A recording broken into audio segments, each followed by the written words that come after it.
साडे पुत्रां नूं सब तो काबिल नहीं समझदा। सानू मास्टर नहीं चाहिए। की गल वे?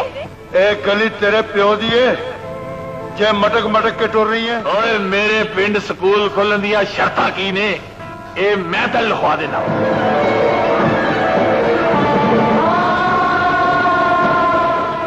तेरा पहला जुर्म है वे कि तुम 15 साल स्कूलों का हाजिर रहे।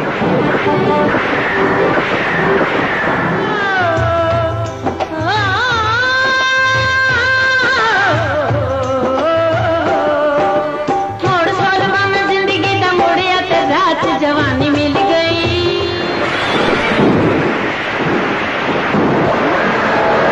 उन्ना दी आन दी डेरे बच्चू जेड़ा इस मुंह ते थोड़ा बहुत नक नजर आ रहे ना, जान मेरी ए भी नहीं हो रहना।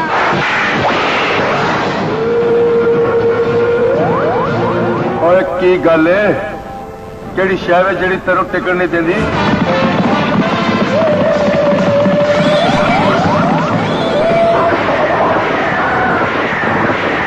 तू इत्थे ठहर, मैं पुलिस में तेरे तक नहीं अपना दियांगी। कंध नूं ढाह के